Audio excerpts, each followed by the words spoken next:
con memoria y con influencias. Todo está aquí, procesado por un artista. El estupor genera parálisis,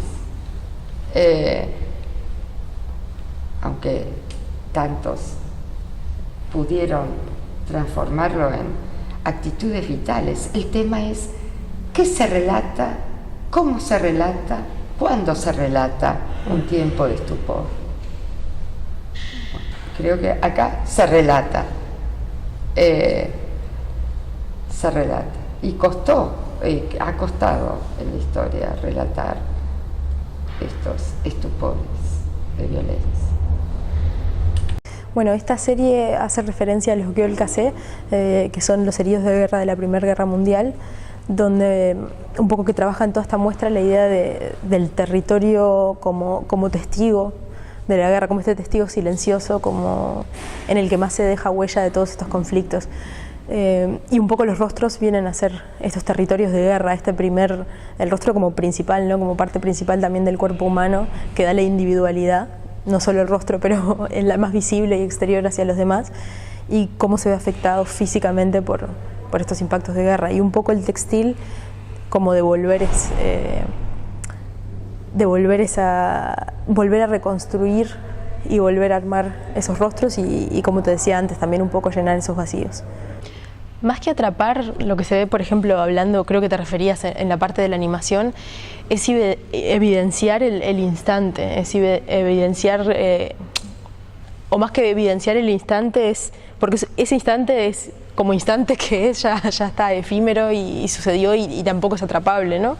Y eso es lo que tiene también, todas estas catástrofes es lo que tienen, ¿no? Es como la muerte de esos instantes que nunca van a poder ni hacer eco, siquiera. Pero bueno, la técnica esta que son videos, es a partir de videos de archivo, que yo vuelvo a tallar uno por uno cada fotograma que compone ese video, elijo una fracción del video y luego después lo imprimo como grabado, es una punta seca sobre metacrilato que se pasa por la prensa y luego de obtener las copias se escanean y se vuelve a armar la animación. Es como un descomponer para volver a componer desde otra técnica y también jugar con esto de ficción y realidad en la construcción de las memorias. Elian parte de un mundo cultural muy vasto. Lo digo casi de memoria, está escrito en el catálogo y hay horas de conversación. Desde niña era una dibujante compulsiva, digamos, así, más o menos. Y fue muy estimulada a hacerlo, a diferencia quizás de tantos ejemplos que este tipo de tendencias no se recogen familiarmente en devolución de estímulos a un chico. Que es aquello que tiene que ver con la pregunta que me hacías al principio, ¿no? Aquello que uno hereda y vive como real, pero al mismo tiempo no lo vivió. También jugando con la fotografía y el video, que estos son registros de fotografía, entonces también se consideran que son más próximos a la realidad, pero al mismo tiempo vueltos a ser grabado, como jugar también con todos estos niveles. Pero volviendo al instante, es como si evidenciar todos esos instantes como tan importantes como el producto final, ¿no? Es esa línea que vibra por la superposición de pequeñas líneas en microsegundos. Entonces, como volver a vivir esos espacios sin tiempo y darles un tiempo arbitrario también y un tiempo personal, ¿no? Y volverlos, también está la posibilidad de habitar ese tiempo con el cuerpo uno mismo mientras recorre la animación y súper físico, o verlo ya como una pieza de museo con un tiempo otorgado por el artista.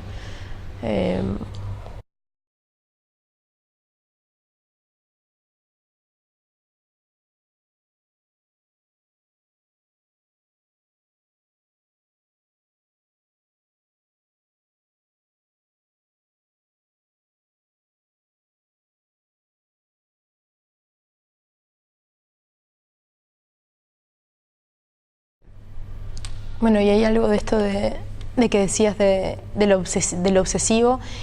Quizás yo lo obsesivo lo relacionaría a la idea de repetición, Y esto que decís es ese eco que sigue generando repeticiones y que se repite y que se repite y que se repite incluso en distintas culturas, que no es solo repetido en la misma cultura, sino que se vuelve un poco eco y que tiene estos efectos colaterales.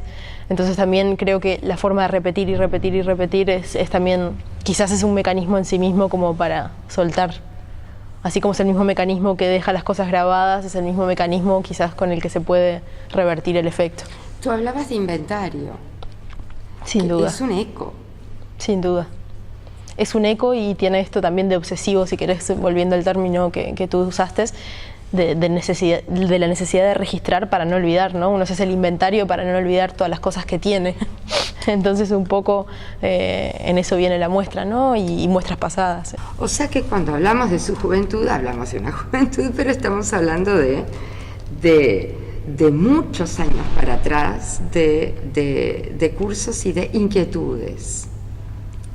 Es decir, que se cría en un mundo cultural y es estimulada hacia otros talleres, hacia técnicas que iban surgiendo en su interés a lo largo del tiempo. Tienes un tiempo muy largo comparativamente a otros artistas de formación. Entonces, cuando hablamos de juventud, también hablamos de experiencia tempranamente advertida y impulsada y estimulada. No vamos a recorrer la historia, pero son tantos los ejemplos, tantos, y es tanto el rastrillaje histórico que esos pueblos hacen, que tengan más proyección o menos, pero que son varias generaciones después los que escriben e investigan, porque el pavor o el estupor genera un silencio inmediato.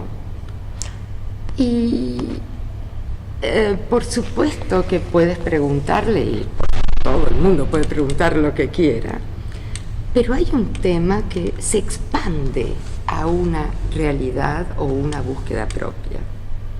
Bueno, y hay algo de esto de que decías de lo obsesivo. Quizás yo lo obsesivo lo relacionaría a la idea de repetición. Y esto que decís es ese eco que sigue generando repeticiones y que se repite y que se repite y que se repite incluso en distintas culturas, que no es solo repetido en la misma cultura, sino que se vuelve un poco eco y que tiene estos efectos colaterales. Entonces también creo que la forma de repetir y repetir y repetir es también, quizás es un mecanismo en sí mismo como para soltar. Así como es el mismo mecanismo que deja las cosas grabadas, es el mismo mecanismo quizás con el que se puede revertir el efecto. Tú hablabas de inventario. Sin duda. Es un eco. Sin duda.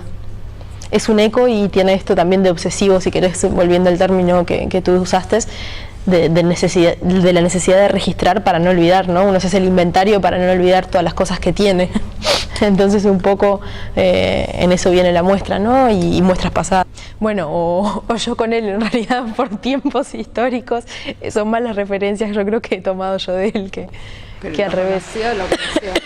Lo llegué a conocer incluso ahora estando en Madrid, que hizo una exposición en el Reina Sofía. Bueno, estuve y lo llegué a conocer, y bueno, es alguien a quien admiro enormemente, y creo que esto de que hablábamos de los ecos multiculturales, bueno, su historia también viene por la parte del judaísmo, pero viene más que nada marcado por todo lo que es el apartheid en África. Entonces es otro eco, pero es también esta repetición con pequeños cambios y nada, y admiro su obra desde la parte formal hasta la parte conceptual.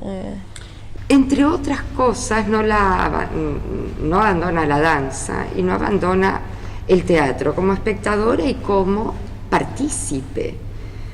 Los tapices tienen algo de telones. Hay muchos artistas en la historia del arte nacional que discurrieron en planos amplios, con mirada lejana,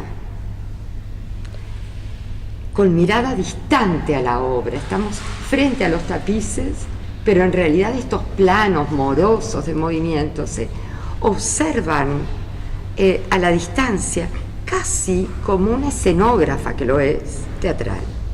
Mira, en realidad Boltanski es imposible, si uno también habla, yo creo que contemporáneo occidental, si uno habla de temas de la memoria, es muy difícil evitar a Christian Boltanski, ¿no? A ver, que es una admiración enorme también, otro artista que para mí lleva el tema de la memoria, lo toca lo lleva como un monumentalismo que no es desde el lugar que yo quiero contar lo que estoy contando, y es un lugar quizás más íntimo y mínimo del instante, que es la parte que a mí me interesa, en contraposición a la propuesta de Christian Boltanski, que es un gran artista, a ver, que son formas, y que sin duda que su trabajo con la memoria influye en mi trabajo, y influye, yo creo, que el trabajo de artistas contemporáneos occidentales, inevitablemente, porque es un trabajo maravilloso. Pero sí creo, por más que los materiales son los mismos, creo que eso tiene que ver con que la temática es, de fondo estamos tratando de hacer frente a un mismo vacío, o un vacío que tiene características similares. Entonces creo que ahí es cuando empiezan a compartir lenguajes similares y propuestas que quizás se asemejan en esto de la repetición, la multitud, la acumulación. Pero creo que mi lado viene por otra parte muy distinta, que tiene que ver con el ser mujer, que tiene que ver con el ser uruguaya, que tiene que ver con ser otra generación incluso del evento, con haber tenido hasta otros estudios en la parte artística, ¿no? Porque lo formal también se vuelve importante y se vuelve, ¿no?, parte de la creación en sí misma. Entonces es imposible hacer como una puesta que no tenga, por lo menos que uno no haya pasado y visto la obra de Christian Boltanski, pero por lo menos creo que con mi obra es algo más íntimo y no apunta a ese monumentalismo que sí apunta a la obra de Christian. Hablaría, por ejemplo, si eso existiera, el ser femenino o la herencia femenina. O la construcción femenina. Sí, que es todo un tema. Las animaciones, que ella estaba hablando de un pequeño instante, hablan de repente de una mujer que está cargando leche o agua, va para atrás, va para adelante. Todo está semiderrumbado alrededor. No sabemos si se ríe o es un gesto de esfuerzo el que tiene en la cara por lo que carga. No vemos lo que carga. Y lo carga para siempre. Son esos segundos que dice Lian, eso mínimo, que es eterno, porque es lo que hizo ella. Y no hay resolución de ese gesto. Cargará eso para siempre. Algún día la vas a liberar. Como personajes también de una novela, ¿no? La necesidad de sacarlos de su rol. De hecho, lo creaste así, de un video creado, que intervienes y que le das esa resolución, con línea, dibujo, grabado, pero es un registro viejo, esa mujer existió. Todo eso está en Elian. La animación, la puntada, el tapiz, la memoria, historiadores, internalización de un tema y expansión de un tema a otros, porque si no hay otros, difícilmente nos entenderemos.